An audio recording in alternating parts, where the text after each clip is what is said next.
자, 오늘은 부동산 학개론 내용 중에서 경제론에 대한 내용을 좀 설명하고자 합니다.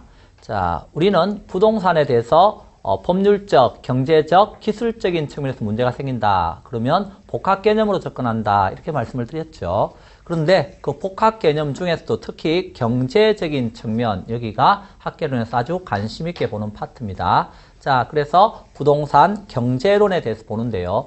자, 경제적으로 궁핍하다. 뭔 소리죠? 돈 없다. 그 소리입니다. 그 말은, 즉, 경제적이라는 말은 앞으로 계속해서 돈동거리게 된다 하는 걸 기억하시게 되면 돼요. 그런데 그 돈의 가장 대표적 표현이 뭐죠? 저 부동산 1억 주고 샀다. 그것은 가격이죠. 자, 따라서 경제론에서는 가격과 관련된 내용을 쭉 배우게 되는데요. 그 가격이라고 하는 것은 시장에서 수요와 공급을 반영해서 가격이 이루어진다 하는 것은 우리가 중학교 때 다 배웠어요. 그래서 경제론에서 첫 번째 배우는 것이 뭐냐면 수요와 공급에 관한 내용을 학습하게 됩니다. 자, 그러면 이 수요와 공급과 관련해서 우리가 매년 이쪽 파트에서 시험이 한 4문제 정도 출제가 되는데 아주 중요한 파트죠. 자, 부동산학은 표현이 다양하다는 걸 기억하셔야 돼요. 즉 수요와 공급에서 학습해야 될 내용을 말로 표현할 수도 있고요.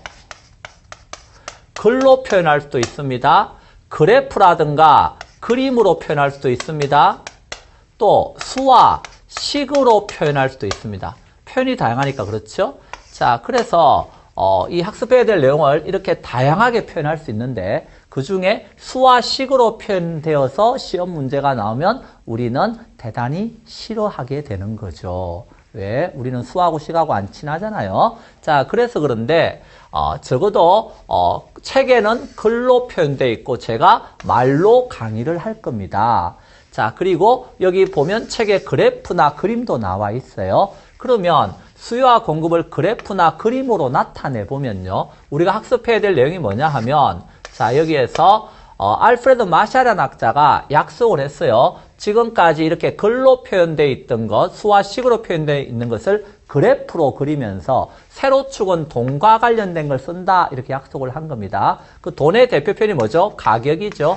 프라이스입니다. 가격. 그리고 가로축은 상대편을 쓰는데 여기서 수요면 수요량이 되는 겁니다. 수요량은 디맨드가 수요고 Q가 quantity, 그래서 양입니다. 수요량 이런 뜻입니다. 그러면 여기에서 첫 번째 수요 곡선은 우하향한다 하는 걸 배웁니다. 이게 무슨 말인가 하는 걸 배우게 돼요. 그 다음에 이 수요 곡선이 어때요? 우하향하는 수요 곡선이 우측으로 갈 수도 있고 좌측으로 갈 수도 있다 하는 걸 배웁니다. 수요의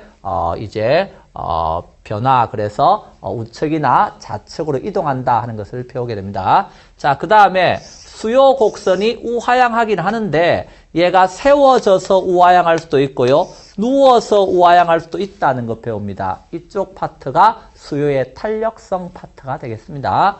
자, 그 다음에 공급 곡선도 있네요. 그러면 공급 곡선은 우상향한다 하는 것을 배웁니다. 그래서 공급량, 가격 이렇게 했을 때 우상향한다. 이게 무슨 말인가를 배우게 되고요. 그 다음 역시 똑같은 원리로 이 공급 곡선이 우측이나 좌측으로 이동한다 하는 것도 역시 학습해야 됩니다. 자, 그 다음에 여기에서 공급 곡선이 세워져서 우상향할 수도 있고 누워서 우상향할 수도 있습니다. 이것을 배우는 것이 공급의 탄력성 파트가 됩니다. 자, 그러면 이번에는 수요와 공급이 어때요? 결합 이렇게. 그래서 P하고 Q가 있을 때 결합해서 이제 만나는 균형점에 대해서 학습을 하게 됩니다. 균형점. 그래서 균형 가격과 균형 수급량 이런 거에 대해서 학습을 하고요. 그 다음에 이 균형점이 역시 어떨 수 있다는 걸 배우게 되느냐 하면 보시다시피 수요 곡선이 우측이나 좌측으로 가면 우측으로 가면 이 점이 이 점으로 바뀌고 좌측으로 가면 이 점이 이 점으로 바뀌죠. 균형점이 변동한다는 걸 배웁니다. 그 다음에 여기에서 공급 곡선도 역시 우측으로 가면 이 점이 이 점으로 바뀌고 좌측으로 가면 이 점이 이 점으로 바뀌겠네요. 역시 공급 곡선이 변함에 따라서 균형점이 변동한다 하는 것을 또 배우게 됩니다. 자, 마지막으로 균형이 변동한다고 했을 때 예를 들어서 공급곡선이 이렇게 세워져 있고 공급곡선이 누워 있을 때 조금 전에 배웠던 수요곡선이 우측으로 가게 되면 균형점이 변동해서 수요가 우측으로 하는 걸 증가라 그래요. 수요가 증가하면 가격이 올라간다는 걸 배우는데 올라간다고 했을 때 어디가 더 많이 올라가는가 하는 것을 배워요. 그래서 변동의 폭에 대해서 배웁니다. 가격이 얼마나 더 변하는가. 그래서 더 변하면 더, 덜 변하면 덜. 그래서 이걸 더덜 문제 이렇게 표현하기도 하는데 자, 그래서 여기까지 해서 어때요? 이제 정리를 하면 수요와 공급 전체 내용이 끝나게 되는 겁니다. 그래서 이 내용을 우리가 배우는 거예요. 하나씩. 어떤 의미가 있나 이런 걸 배우는 거예요. 자, 그러면 수요와 공급에서 제일 먼저 의의는 해야 되겠죠. 수요의 의의 이렇게. 자, 이제 이런 내용을 바탕으로 해서 다 말로 풀어보는 겁니다. 자, 그러면 수요가 뭐예요? 그러면 뭐 간단하죠. 수요는 사고 싶어 이게 수요예요. 사고 싶어. 그럼 한번 보세요. 싶어지 이미 사버린 건 아니죠. 그래서 수요는 사전적 개념이다 이런 표현을 써요. 이미 사버린 건 수요가 아니라는 거예요.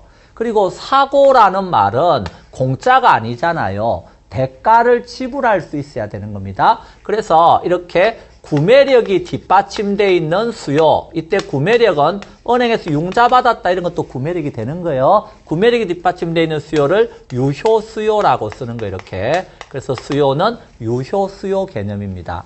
자, 세 번째. 자, 제가 지금 소득이 1,000만 원입니다. 많이 버는 거예요? 적게 버는 거예요? 혹시 많이 버는 거예요? 적게 버는 거예요? 모르겠어요. 예, 그렇습니다.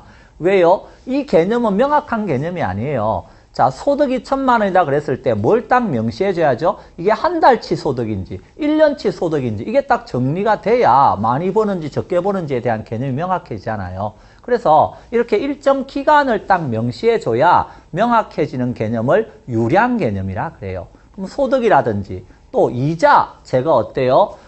은행에다 100만 원씩 갖다 주고 있습니다. 많이 갖다 주는 거예요? 적게 갖다 주는 거예요? 몰라요가 정답이에요. 왜? 한 달치 이자인지 1년치 이자인지 기간을 딱 명시해 줘야 되겠죠? 자, 제가 임대료 수입이 1,000만 원이에요. 많이 받는 거예요? 적게 받는 거예요? 몰라요가 정답이에요. 10년치 임대료인지 뭐 하루치 임대료인지 기간이 딱 명시돼야 명확해지는 개념을 우리는 유량 변수라 그래요. 근데 수요도 보세요. 제가 사과 5개 사고 싶어. 많이 사고 싶은 거예요? 적게 사고 싶은 거예요? 정답은 몰라요. 왜요? 이 사과 5개 하루치 먹으려고 사는 것인지 아니면 1년 동안 먹으려고 사는 것인지 기간을 딱 명시해줘야 명확한 개념이 되죠. 이와 같이 일정 기간을 딱 명시해줘야 명확해지는 개념을 유량이라고 표현하는 거예요. 그래서 적어도 뭐에 대해서는 잘 알아두셔야 되냐면 시험에서 일정 기간을 딱 명시해줘야 명확해지는 개념을 유량 개념이다 라고 쓴다는 겁니다. 그럼 수요도 뭐라는 거예요? 유량 개념이라는 거예요. 원칙적으로. 그런데 유량이란 말은 흐를 유자고 이게 양양자니까 흐르는 물의 양을 측정할 때는 이 수로를 통해서 물이 얼마나 흘러갔나 이런 거 측정할 때는 1시간 동안에 얼마나 흘러갔는지 하루 동안에 얼마나 흘러갔는지 이런 식으로 기간을 명시해서 측정한다는 겁니다. 그런데 흘러 들어간 물이 어디로 들어갔어요? 저수지로 들어갔어요. 그럼 저수지에 저장돼 있는 양이 있겠죠. 그게 뭐죠? 저량입니다. 그러면 이 저수지에 저장돼 있는 양은 어떻게 측정할까요? 그거는 이 저수지에 현재 몇 톤의 물이 저장되어 있냐 일정 시점에서 측정을 하는 겁니다. 그래서 일정 시점을 명시해야 명확해지는 개념을 저량 개념이라 부르는 거예요. 그래서 수요는 지금 뭐다? 유량이다 하는 걸 지금 배우는 거고 시험에서 유량과 저량을 구분하는 문제가 아주 잘 나온다 하는 겁니다. 그래서 아까 조금 전에 이야기했던 일정 기간을 명시해야 명확해지는 소득이라든지 이렇게 그럼 소득과 관련해서는 월급이다, 연봉이다, 시급이다 다 뭐요? 기간이 정해져 있죠. 이렇게 기간으로 전제를 측정하는 게 다 유량 변수예요. 그러면 여러분의 소득이 쌓이면 물이 들어